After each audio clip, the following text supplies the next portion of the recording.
राधे कृष्ण बंधुरा बंधुरे ज्येष्ठ मासे बिड़ाल आमादेर देय सौभाग्येर चारटी संकेत। कारण बंधुरा बिड़ाल हच्छे मा षष्ठीर बाहन और ये ज्येष्ठ मास विशेष करे जामाई षष्ठी मा षष्ठीके उपसर्ग करा हय। ताई बंधुरे ज्येष्ठ मासे विशेष करे जामाई षष्ठीते यदि आपनारा बिड़ालेर एई संकेतगुलो पान तो बंधुरा आपनादेर भाग्य ताड़ाताड़ी चमकाते चलेछे। ताई अवश्यई आपनारा भिडियोटी पुरो देखुन एवं भिडियोटी बंधुरा आपनारा एकटी लाइक करे कमेंटे आपनारा बोलुन जय श्रीकृष्ण हर हर महादेव। नाम्बार 1 बंधुरा यदि एई मासे सकाले घुम थेके उठेई देखें जे कोनो धरनेर सादा बिड़ाल आपनादेर दरजार सामने बसे रयेछे तो बंधुरा एटी मा षष्ठीर कृपा हওয়ার आपनादेर संकेत दिच्छे। आपनादेर आर्थिक उन्नति हওয়ার परिवारे सुख शांति आसार आपनादेर संकेत दिच्छे। ताई भूलेও किन्तु बंधुरा एई मासे आपनारा बाड़ीते बिड़ाल देखले तादेर ताड़ाबेन ना बा भूलेও कोनो रकम भावे तादेर गाये हाथ तुलबेन ना। ताके प्रणाम करे जय मा षष्ठीर जय एकबार अवश्यई मासे बोलबेन। देखबेन बंधुरा किछु दिनेर मध्य आपनादेर कोनो ना कोनो भालो खबर आसबेई आसबे। नाम्बार 2 बंधुरा एई मासे यदि आपनादेर बाड़ीते बिड़ाले बाच्चा देय तो बंधुरा एटी किन्तु आमादेर बाड़ीते सौभाग्येर आगमनेर संकेत देय। परिवारेर सबार मध्य सम्पर्क भालो हওয়ার, नतून अतिथि आसार, नतून चाकरी व्यवसाय शुभ फल, नतून जायगाय भ्रमण एछाड़ा आपनादेर मनेर मतन भालो खुशिर खबर आसार संकेत देय। आयुर्वेद बोलछे जे मा षष्ठीर कृपाय रोग मुक्त हय, महिलादेर ऋतु संक्रांत समस्याओ दूर हये जाय, सन्तान प्राप्ति हय, सन्तानेर जीवन थेके नाना रकम समस्याओ नाश हये जाय, मायेर कृपाय मनोबासना पूर्ण हय। कारण मा आदि शक्तिर एकटी रूप हच्छे मा षष्ठी। ताई जन्मानोर 6 दिने आमरा 6 षष्ठी पालन करे मायेर आशीर्बाद निये आमादेर जीवन शुरू करी। एछाड़ा ज्येष्ठ मासे जामाई षष्ठी, श्रावण मासे लुंठन षष्ठी, भाद्र मासे चापड़ा बा मंथन षष्ठी, आश्विन मासे दुर्गा षष्ठी, अग्रहायण मासे मूला षष्ठी, चैत्र मासे अशोक षष्ठी और नील षष्ठी। एछाड़ा विभिन्न जायगाय बंधुरा मायेर विभिन्न नामे এই ষষ্ঠী পুজো পালন করা হয়। আর এই মায়ের বাহন হচ্ছে বিড়াল। তাই ভুলেও আমাদের কখনো বিড়ালের গায়ে হাত তুলতে নেই। তাই কারা বন্ধুরা আপনারা বিড়াল ভালোবাসেন, কাদের বাড়িতে বিড়াল রয়েছে তা আপনারা কমেন্টে অবশ্যই জানাবেন। নাম্বার 3 বন্ধুরা এই মাসে যদি আপনারা বিড়ালের স্বপ্ন দেখেন, যেমন বিড়াল আপনাদের বাড়িতে এসেছে, বিড়াল কোনো মন্দিরে যাচ্ছে, বিড়াল এসে আপনাদের বাড়িতে কোনো খাবার খাচ্ছে, বা বিড়ালকে আপনি আদর করছেন, বিড়াল খেলাধুলো করছে, বা বিড়ালকে যদি আপনারা স্বপ্নে দেখেন যে কোনো দেব দেবীর সাথে রয়েছে, তো বন্ধুরা এটি আমাদের জীবনে সৌভাগ্যের আগমনের সংকেত দেয়। কিন্তু যদি বন্ধুরা আপনারা স্বপ্নে দেখেন যে বিড়াল ঝগড়া করছে, মারামারি করছে, বা বিড়াল কান্না করছে, তো বন্ধুরা এটি কিন্তু কোনো রকমের শুভ সংকেত নয়। তাই এমন যদি আপনারা স্বপ্ন বারবার দেখেন তো আপনারা একটু সাবধান হয়ে যান। নাম্বার 4 বন্ধুরা যদি আপনারা এই মাসে দেখেন যে আপনাদের বাড়ির আশেপাশে বিড়াল খেলা করছে, লাফালাফি করছে, বা আপনাদের বাড়িতে জল পান করছে, তো বন্ধুরা এটি আমাদের বাড়িতে খুশির আগমনে সংকেত দেয়। কিন্তু যদি বন্ধুরা আপনারা দেখেন যে প্রায় আপনাদের বাড়ির সামনে বিড়াল কান্না করে, বিড়াল মন মরা হয়ে বসে থাকে, তো বন্ধুরা এটি কিন্তু কোনো রকমের শুভ সংকেত নয়। বা যদি কোনো শুভ কাজে আপনারা যাচ্ছেন, হঠাৎ করেই যদি বিড়াল এসে আপনার রাস্তা কেটে দেয়, তো বন্ধুরা সেই সময় আপনারা একটু দাঁড়িয়ে তারপর যাবেন। কারণ শাস্ত্র বলছে বন্ধুরা যে পশু পাখিরা ভালো মন্দ কিছু ঘটার আগে থেকেই বুঝতে পারে। তাই তারা বিভিন্ন সংকেতের মাধ্যমে আমাদের সচেতন করেন। বন্ধুরা আমরা সকলেই জানি যে আমাদের এই শরীর 5টি তত্ত্বের তৈরি, যার ফলে আমাদের এই শরীরে বিভিন্ন নক্ষত্র, চন্দ্র, সূর্য এবং গ্রহের প্রভাব পড়ে। ফলে এমন মানুষের ব্যবহার, শোয়ার ধরন এবং বিভিন্ন ক্ষেত্রে এর প্রভাব দেখতে পাওয়া যায়। তাই বন্ধুরা জ্যৈষ্ঠ মাসকে শনি দেবের মাসও বলা হয়। কারণ এই মাসে শনিদেবের জন্ম। এছাড়া এই মাসে বন্ধুরা বিভিন্ন দেবদেবী এবং গ্রহের সুপ্রভাব বা কুপ্রভাব এসে মানুষের জীবনে পড়ে।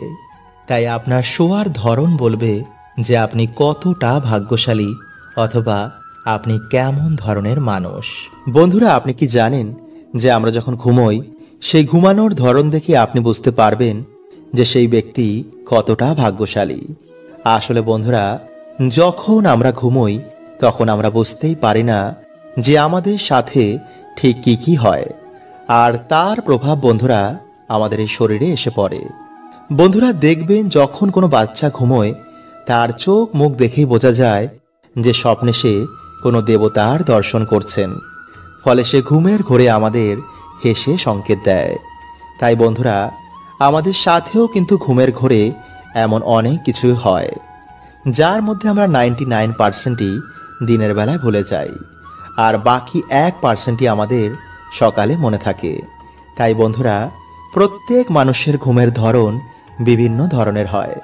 তাই আপনি কারোর ঘুমের ধরন দেখে বুঝতে পারবেন যে সেই ব্যক্তি কতটা ভাগ্যশালী বা কতটা দুর্ভাগ্যশালী, তার চরিত্র কেমন, সে ঘুমের ঘোরে কি কল্পনা করছে। তাই বন্ধুরা, এই সব কিছুই আপনারা আজকের এই ভিডিওতে জানবেন, আর এই সব কিছু আমাদের সামুদ্রিক শাস্ত্রে বর্ণিত রয়েছে। তাই যদি বন্ধুরা আপনাদের ভিডিওটি ভালো লাগে তো লাইক, কমেন্ট ও শেয়ার করতে একদমই ভুলবেন না। বন্ধুরা, সমুদ্র শাস্ত্রের অনুসার আমরা যখন ঘুমোই তখন আমাদের মনের ভিতরে যা চলে তা আমাদের অবচেতন মন তা আমাদের শোয়ার ধরনের মাধ্যমে তা প্রকাশ করে, যার ফলে আপনি তার ঘুমের ধরন দেখেই এটা বুঝতে পারবেন যে তার মনে কি চলছে, সে কতটা ভাগ্যশালী। নাম্বার 1, যারা চিত হয়ে ঘুমায়। বন্ধুরা, সমুদ্র শাস্ত্রের অনুসার যারা চিত হয়ে ঘুমায় তারা আরামে জীবনযাপন করতে খুবই পছন্দ করেন। তাদের জীবনে কারোর হস্তক্ষেপ তারা পছন্দ করেন না। এমন মানুষের ওপর সূর্য এবং শনিদেবের মিশ্র প্রভাব থাকে, ফলে এমন মানুষেরা পারিবারিক বা সমাজে সম্মান প্রাপ্ত করে। নাম্বার 2, যারা বিছানাতে হাত পা ছড়িয়ে ঘুমায়। বন্ধুরা, এমন মানুষেরা মঙ্গল এবং সূর্য দ্বারা প্রভাবিত হয়, ফলে এমন মানুষেরা একটু বেশি জেদি হয়।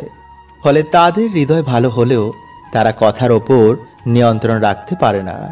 এছাড়াও যদি বন্ধুরা তারা স্বপ্নে কোনো লোকের দর্শন করে বা যদি তারা অ্যাস্ট্রাল অনুভূতি করে তো তখনই বন্ধুরা তারা হাত পা ছড়িয়ে ঘুমায়। কিন্তু যখন বন্ধুরা আমরা সকালে ঘুম থেকে উঠি, আমরা রাতে যা অনুভূতি করেছি তা আমরা সকালে ভুলে যাই, আর এটাই হচ্ছে বন্ধুরা এই প্রকৃতির নিয়ম। নাম্বার 3, যারা সাইড হয়ে ঘুমায় বা কিছুকে জড়িয়ে ঘুমায়। বন্ধুরা, এমন মানুষেরা শনি এবং শুক্র দ্বারা প্রভাবশালী ব্যক্তি হয়। তাই এই ধরনের মানুষেরা মনের কথা মনেই রাখতে পছন্দ করেন, কারোর সাথে শেয়ার করতে তারা পছন্দ করেন না। কারণ এমন মানুষেরা বন্ধুরা বেশিরভাগ ক্ষেত্রেই তারা প্রেম বা বন্ধুত্বে ছল চাতুরির শিকার হয়।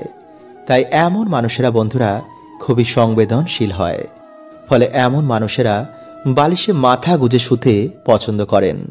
কিন্তু বন্ধুরা যারা ঘুমের মধ্যে এদিক ওদিক হয়, বারবার তারা এপাশ ওপাশ হয়, তো ভাববেন বন্ধুরা সেই ব্যক্তি কোনো ডিপ্রেশনে রয়েছেন বা কোনো বিষয় তাকে চিন্তিত করছে, যার ফলে সেই ব্যক্তি গভীর নিদ্রায় যেতে পারছেন না। বন্ধুরা, ভগবান শ্রীকৃষ্ণের মতে মানুষদের 5টি জিনিস কখনোই কাউকে দেওয়া উচিত নয়, কারণ এই জিনিসগুলো দিলে বাড়ির লক্ষ্মী বাড়ি ছেড়ে চলে যায়। বন্ধুরা, আমাদের ছোটবেলা থেকে শেখানো হয় যে অন্য কাউকে দান দিলে জীবনে পুণ্য প্রাপ্ত হয়। ভগবান শ্রীকৃষ্ণের অনুসার যে জীবনে ভালো কর্ম করেছে তার ফল সে অবশ্যই পাবে। কিন্তু কিছু জিনিস বন্ধুরা যা কখনোই কাউকে দেওয়া উচিত নয়, নইলে জীবনে নেমে আসবে ঘোর অন্ধকার, সংসার তছনছ হয়ে যাবে, পরিবারে অকাল মৃত্যু আপনি দেখতে পারেন। তাই বন্ধুরা জীবনে সুখে থাকতে এই জিনিসটা অবশ্যই আমাদের মাথায় রাখা উচিত। তো নমস্কার বন্ধুরা, আমি রাজু, আর আমাদের চ্যানেলে আপনাদের স্বাগত। তার আগে বন্ধুরা ভিডিওটিকে লাইক করে কমেন্টে হর হর মহাদেব ও জয় শ্রীকৃষ্ণ অবশ্যই লিখুন। বন্ধুরা, বিষ্ণু পুরাণ ও গরুড় পুরাণে অনুসার এই 5টি জিনিস মা লক্ষ্মীর সঙ্গে সম্পর্কিত রয়েছে। তাই যার জীবনে মা লক্ষ্মীর কৃপা থাকে তার জীবনে সুখ, শান্তি, মান সম্মানের কোনো কিছু অভাব হয় না। কিন্তু যার জীবনে মা লক্ষ্মীর কৃপা থাকে না তার জীবন অত্যন্তই কষ্টদায়ক হয়। তাই আপনিও বন্ধুরা মা লক্ষ্মীর সাথে সম্পর্কিত এই 5টি জিনিস কখনোই কাউকে দেবেন না। নাম্বার 1, মহিলাদের ব্যবহার করা গয়না ও গোপন বস্ত্র। বন্ধুরা, গয়নাকে মা লক্ষ্মীর প্রতীক মানা হয়। এর জন্য গয়নাগাটি কেনার পর মায়ের চরণে ছুঁয়ে তারপরেই আমরা ব্যবহার করি। আর আপনারা সকলেই জানেন যে বাড়ির মহিলারা হচ্ছে মা লক্ষ্মীর প্রতিরূপ। তাই তাদের গয়না কখনোই ধার হিসাবে বা দান করা উচিত নয়, বিশেষ করে মঙ্গলসূত্র, পায়েল ও বিছা। এতে মানুষের ভাগ্য গয়নার সাথে বাড়ি ত্যাগ করে। নাম্বার 2, বন্ধুরা সূর্যাস্তের পর কখনোই দুধ, দই, চাল, আটা ও লবণ এমন সাদা জিনিসের দান কখনোই কাউকে করবেন না। কারণ সাদা জিনিসের নজর একটু বেশি লাগে, ফলে বাড়ির পজিটিভ ঊর্জা বাড়ি ত্যাগ করে চলে যায়। এতে নানা রকম অসুখ বিসুখ পরিবারে ঘিরে ফেলে। তাই বিশেষ করে বন্ধুরা লবণ সন্ধ্যার পর কখনোই কাউকে দেবেন না। যদি দিতেই হয় বাজার থেকে কিনে তারপরে দিন, কিন্তু রান্নাঘর থেকে ভুলেও বন্ধুরা কখনোই এগুলো দেবেন না। নাম্বার 3, বেলনি ও চাটু। হ্যাঁ বন্ধুরা, রান্নাঘরে ব্যবহার করা বেলনি ও চাটু ভুলেও অন্য কাউকে দেবেন না। বন্ধুরা, আমরা সকলেই জানি যে মা লক্ষ্মীর কৃপায় আমরা অন্ন প্রাপ্ত করি। এর জন্য আমরা সবাই খাওয়ার আগে ঈশ্বরকে ধন্যবাদ দিই। কিন্তু যদি আপনি এগুলো অন্য কাউকে দিয়ে দেন তো আপনার বাড়ি থেকে মা লক্ষ্মী এই জিনিসের সাথে বাড়ি ছেড়ে চলে যাবে। নাম্বার 4, ঝাঁটা। বন্ধুরা, ঝাঁটা আমাদের বাড়ি থেকে নেগেটিভ ঊর্জাকে বার করে দেয়। তাই ঝাঁটাকে মা লক্ষ্মীর প্রতীক মানা হয়। তাই এর জন্য বাড়িতে ব্যবহার করা ঝাঁটা অন্য কাউকে কখনোই দেবেন না। এতে আপনার বাড়িতে নেগেটিভ ঊর্জার প্রভাব বৃদ্ধি পাবে।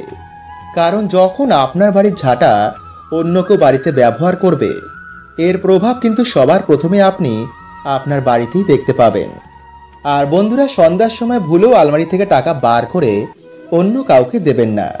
এতে আপনার বাড়িতে অলক্ষ্মীর সৃষ্টি হতে পারে। তো আজকের মতন বন্ধুরা এতটুকুই। দেখা হবে পরের ভিডিওতে। হরে কৃষ্ণা। ওম নমঃ শিবায়।